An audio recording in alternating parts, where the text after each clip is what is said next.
palavra nesse momento. Aleluia. É necessário. Está consumado. Quando Jesus tomou o vinagre, disse: está consumado. E ele, inclinando a cabeça, entregou o Espírito. Mais uma vez, quando Jesus tomou o vinagre, disse: está consumado. E ele, inclinando a cabeça, entregou o Espírito. Agora no capítulo 17, versículo 4. Eu glorifiquei-te na terra e completei a obra que me deste para fazer. Quem achou, diga amém? Amém. Então leia em voz alta aí, versículo 4, todos juntos.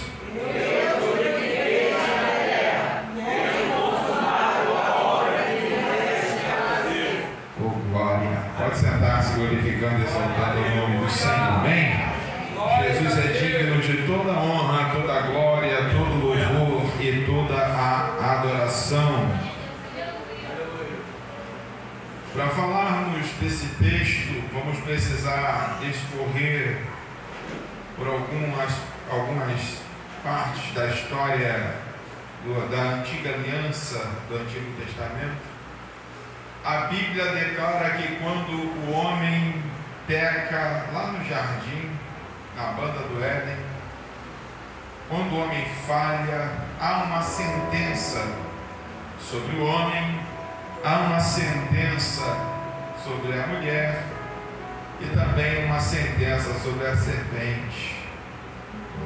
E a Bíblia fala que também, dentre essas coisas, houve também uma promessa.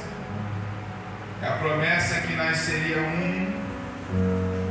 da mulher, um homem, um filho, e pisaria a cabeça da serpente. Ela lhe feriu o calcanhar, mas ele pisaria a cabeça da serpente. O poder da serpente seria tirado. Pisar a cabeça da serpente quer dizer tirar o poder da serpente. Não sei se você já reparou como acontece quando você se depara com uma serpente. A primeira coisa que ela faz é se enrolar e colocar sua cabeça bem escondidinha no meio de todo o seu corpo. Porque o poder da serpente está na cabeça, não é na cauda. O poder da serpente está na sua cabeça. É ali que contém, o veneno, é por onde ela é guiada. Então o Senhor falou: olha, a serpente vai rastejar sobre o seu ventre. Houve toda uma sentença. Daí para frente começou a se cumprir tudo o que o Senhor falou. Tudo. Por causa do pecado, a morte entra na terra. E acontece logo o primeiro homicídio, a ocultação de cadáver também. Quando Caim mata Abel, esconde o corpo de Abel. Aí Deus pergunta onde está. E ele tenta justificar dizendo: porventura, meu pecado é maior do que a tua misericórdia. Sou eu tutor do meu irmão para saber. Abusado, né? E daí vai continuando a história. E Satanás, ele descobriu que através da religião ele podia manter as pessoas presas, cativas.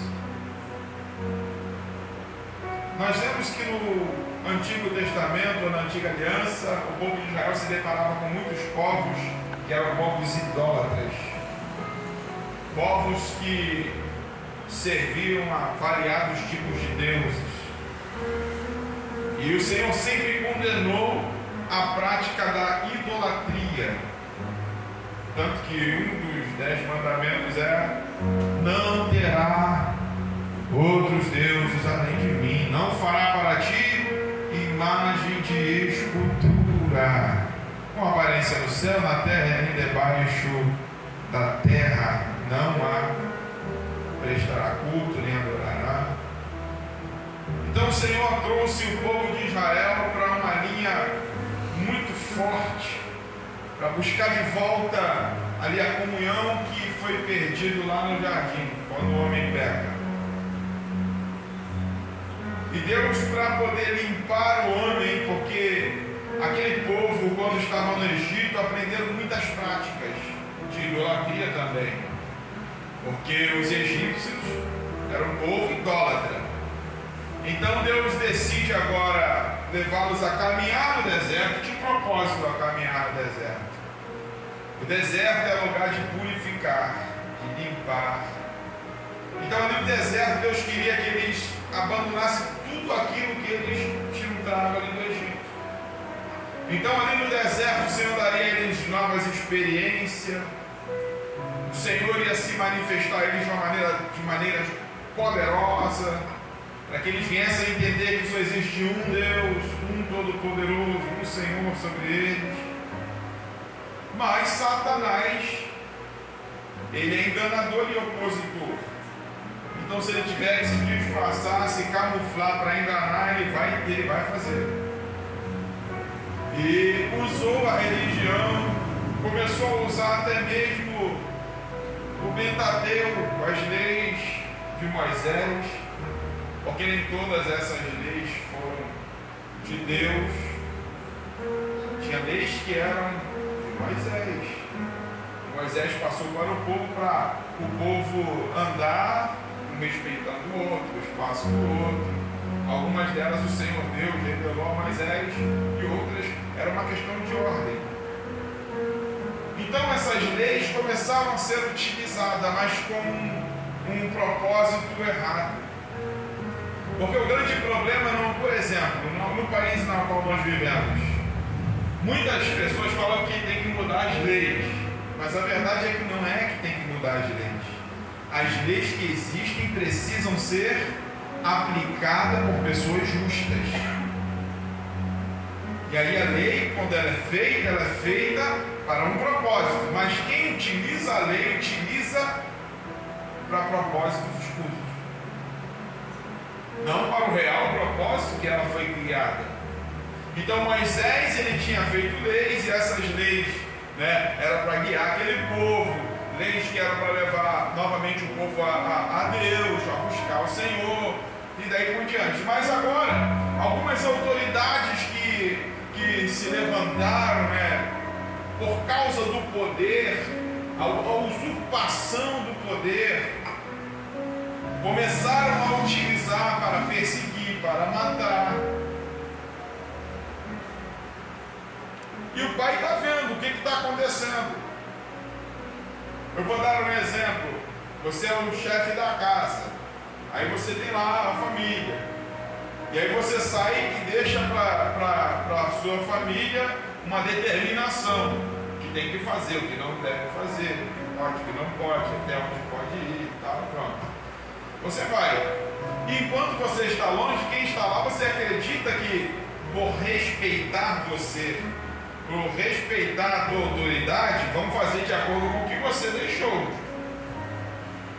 Mas nem sempre isso acontece. Supondo que como não está em casa e você disse que voltaria só daqui a 2 semanas, então quem está lá pensa assim, se é daqui a 2 semanas, dá para me dar uma festa com os meus amigos. Você imagina? E se voltar antes das 2 semanas? Vai pegar todo mundo bagunçando a casa, né? Assim? Então foi mais ou menos o que aconteceu. Aquele povo estava agora vivendo fora do propósito de Deus, porque aqueles que eram para estar levando aquele povo, né, a buscar ao Senhor, a utilizar a lei da forma correta, estavam deturpando tudo, mudando tudo. E Satanás, como influenciou a mente desses homens, estava sendo utilizada a lei para matar.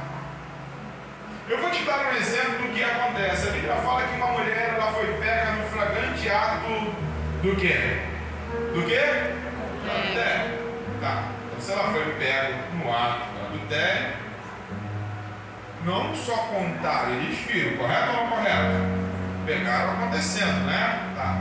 Levaram aquela mulher até Jesus e perguntaram para ele: o que diz na lei de Moisés? Essa mulher foi pega no ato de adultério, e a lei diz que ela tem que ser apedrejada até a morte. O que tu dizes?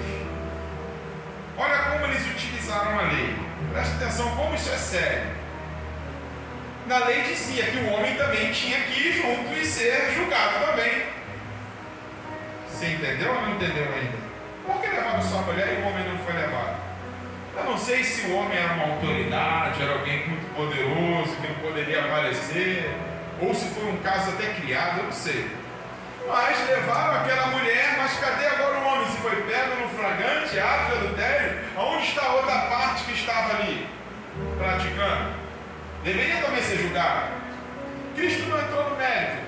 Ele não chegou para pegar vírgula, puxar a vírgula dele. Não, tem uma coisinha aqui que está faltando. Cadê o homem? Não. Ele utilizou uma lei. Jesus ele é tremendo. Ele começou a despertar dentro dos ouvintes, daqueles que eles davam, uma lei diferente daquela que eles conheciam, mas que há dentro do ser humano, que é a lei da consciência. E ele utiliza essa lei para provocar aqueles que ali estavam. E ali tinha anciãos. Ó, quem julgava? 70 anciãos. Estava lá as autoridades. Estava lá o povo, todo mundo esperando, cada um com sua pedrinha na mão. Opa, vai ter mais um para a gente matar hoje. Mais um para a gente apedrejar. Vamos acabar com essa coisa ruim aí. Vamos embora. Está todo mundo lá. E Jesus olha e... não vou entrar nesse mérito que é muito profundo também, o que ele escrevia. O que ele estava escrevendo? Escrevia. Quando eles julgavam, quando eles falavam, quando eles condenavam, Jesus estava olhando e escrevendo. Ele, quando se levanta o rosto, ele diz que dentre vós estiver sem pecado, não é o que não peca, não é o que é santo, é o que naquele momento estivesse correto, seja primeiro a lançar a pedra. E voltou e continuou. Ele provoca o pensamento. Peraí, eu estou falando sobre a lei. Por que ele está falando sobre isso? Que estivesse sem pecado. Cada um começou a fazer uma análise. Por isso que Paulo dizia: examine-se, pois, o homem a si mesmo. E eles começaram a fazer aquele exame, examinando a si mesmo. Começaram a pensar: peraí, a mulher foi pega, tá, tudo bem. Mas e o fulano que não está aqui? Nós estamos agora trazendo essa mulher para ser morta, apedrejada, mas o homem que estava junto não está aqui. Então nós estamos também correndo também no erro também. E se eu for apedrejado, eu também vou ser apedrejado. Porque eu também estou transgredindo essa lei. Então eu não posso transgredir a lei para poder executar a lei. Eu não posso, eu também tenho que cumprir a lei. E a coisa fica séria, porque a Bíblia fala que saiu desde o mais. Viu? Como é que é o mistério? Saiu desde o mais velho ao mais moço. Por quê? Porque eram os anciãos que faziam o quê? Que tinha a autoridade. Então aqueles que eram mais cascudos, que estavam lá para fazer o julgamento, que estava todo mundo fechado na ideia. Não, vamos falar todo mundo isso aqui, vamos pegar ele nessa situação. Vamos ver se ele vai ser justo, se vai ser correto. E quando eles viram que, como diz o ditado, o tiro saiu pela culatra, o mais ancião de todos fez, sabe o quê?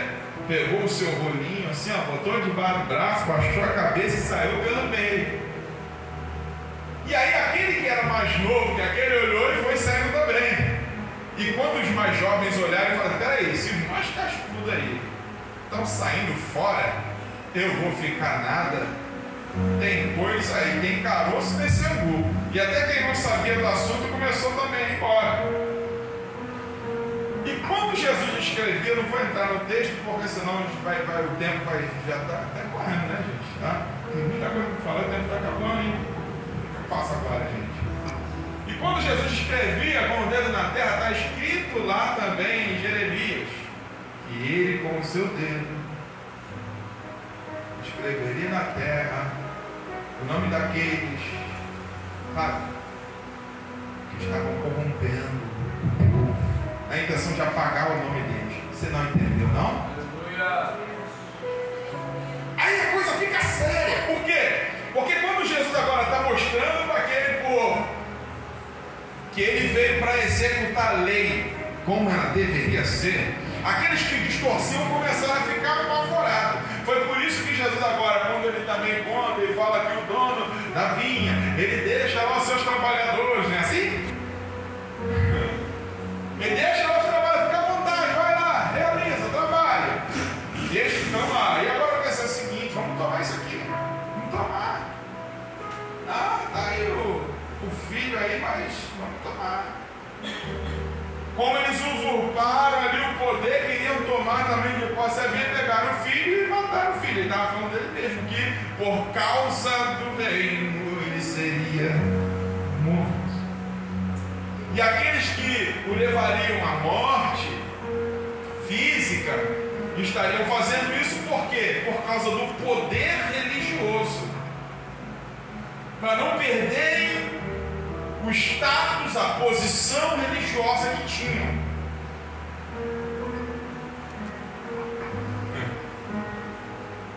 E aí quando você vê Jesus passando pela situação que ele estava passando aqui, esses dias eu falei sobre isso na igreja, Jesus no momento da crucificação, a coisa é muito séria, porque ele estava na cruz, sofrendo, e ele diz, tenho sede, tenho sede, tenho sede.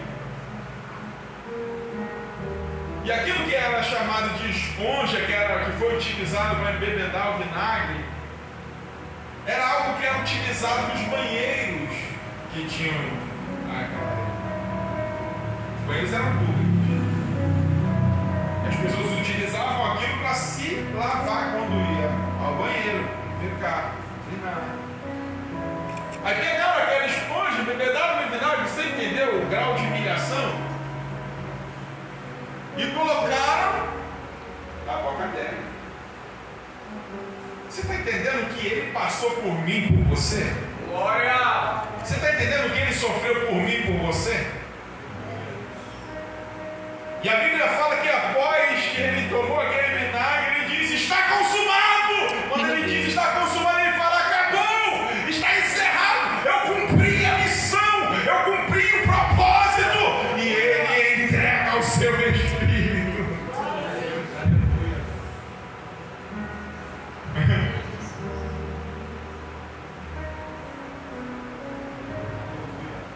Se você puder, abra sua Bíblia em Colossenses.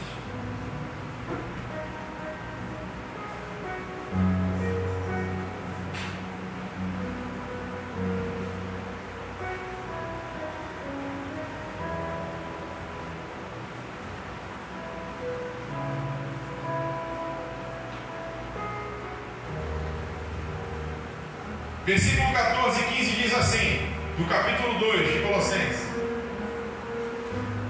Capítulo 2, versículo 14 e 15. Olha como é sério isso.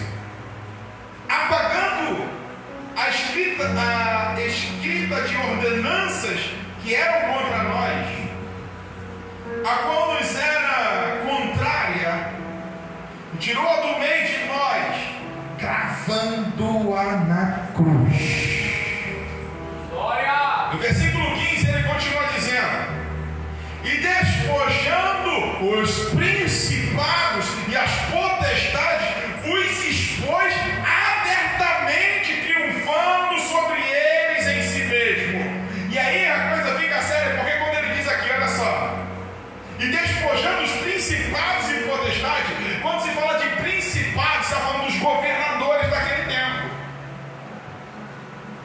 Quando se fala de potestade, está falando, olha só, irmãos, na área espiritual, ele desnudou, porque quando fala despojar, quer dizer isso.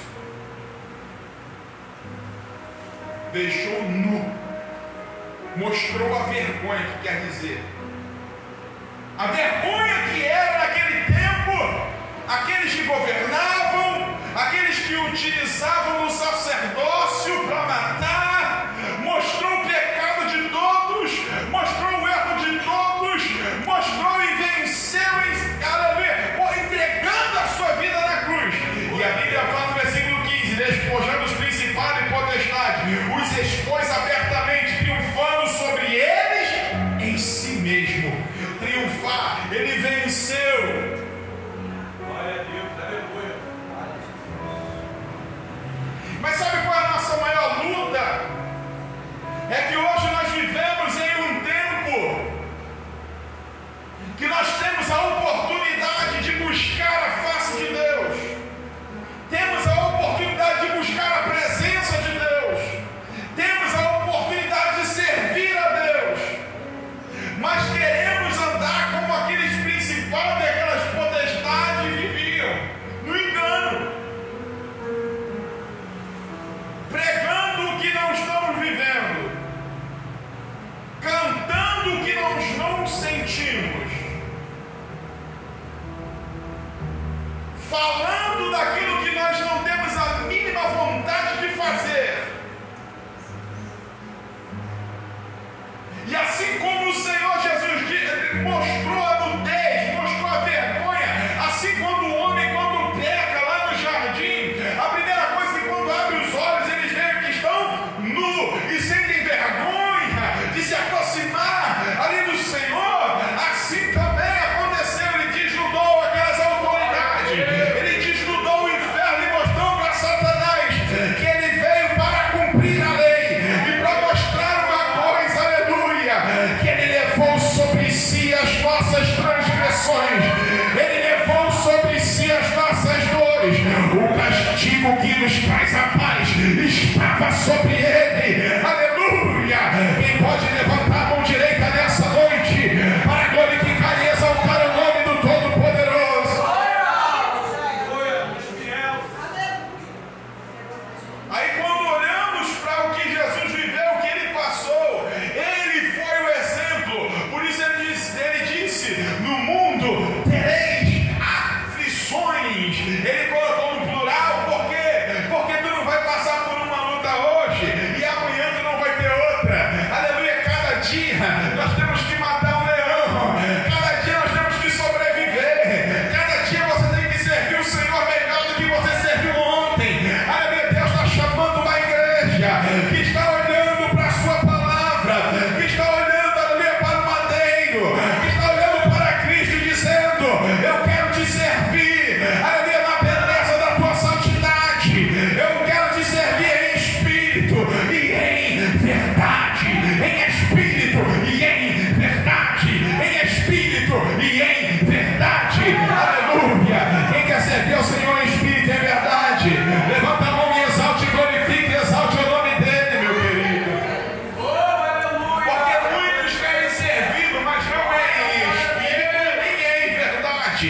A Bíblia declara e fala que Jesus, certa feita, ele para diante, aleluia, de um poço. Havia uma mulher que tirava água daquele poço. Jesus pediu, me dá um pouco de água. E aquela mulher disse, como tu, sendo judeu, me pede água, sabendo que sou samaritana. O nosso povo não tem contato, o nosso povo não se fala. Existe problema entre o nosso povo. E Jesus olha para aquela mulher e diz, mulher, se tu soubesse quem te pede água, você que me pediria, e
mas chegando ele passeando em meio da igreja, ele olhando e procurando, cadê o verdadeiro adorador essa noite? Cadê aquele que adora em espírito e verdade? Levanta a tua mão e começa a exaltar e glorificar o Eterno, porque Ele está presente neste lugar. Ele está olhando para mim, para você, e buscando de mim, e buscando de você uma perfeita adoração. Uma adoração que vai além dessas paredes. Mas o que isso quer dizer com isso? Aleluia! O lugar de adoração não é o templo. O templo é onde nós nos reunimos, aleluia, para adorar o Senhor. Mas o lugar de adoração é dentro da tua casa. Dentro da tua casa tu xinga palavrão ou você dá glória a Deus? Lugar de adoração é no teu trabalho. Aleluia! No teu trabalho você está pegando o que não é teu, levando para casa, ou está glorificando a Deus? Lugar de adoração é na rua que você mora. Você está amaldiçoando a tua vizinhança porque não serve a Deus ainda? Ou você está abençoando eles para que o Senhor venha transformá-los? Lugar de adoração, aleluia.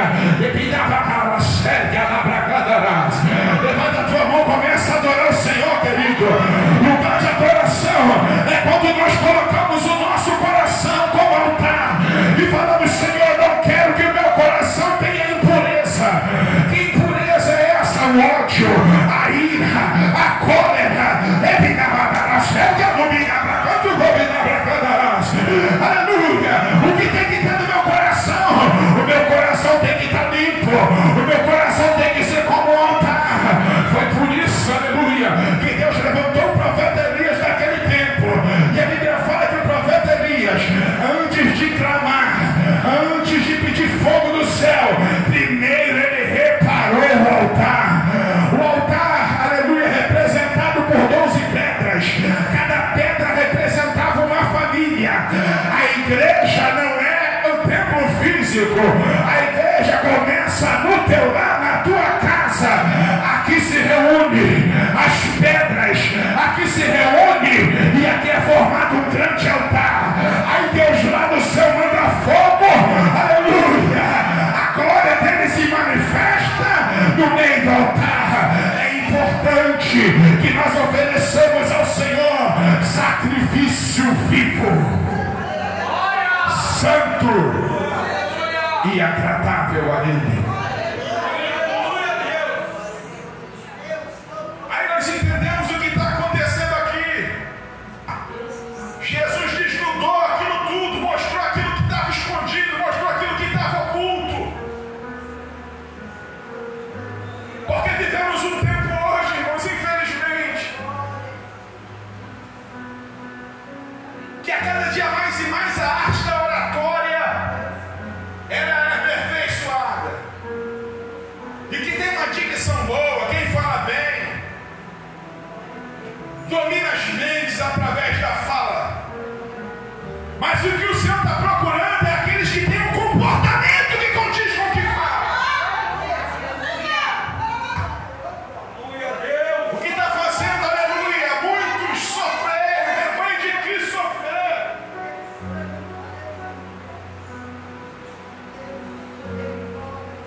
Porque Jesus falou: fica aí atento, porque nos últimos dias viram muitos dizendo em meu nome, e quando ouvirem falar, ali está o Cristo, não vá. Vocês conhecem, aleluia, oh, aleluias, aleluias, aleluias. É por isso que Jesus ele aperfeiçoa os mandamentos. Resumindo, ele aperfeiçoa. Amarás o Senhor teu Deus acima de todas as coisas, com toda a tua alma, com todo o teu entendimento e com todas as tuas forças. Alma, entendimento e força. Alma fala do quê? Sexo e sentimentos. Ira, raiva, alegria, tristeza, dor. Ó. Então, para eu, aleluia, está enquadrado, demonstrar esse amor mesmo por Deus, eu não posso ter ódio do meu irmão. Eu não posso dizer, eu não suporto fulano.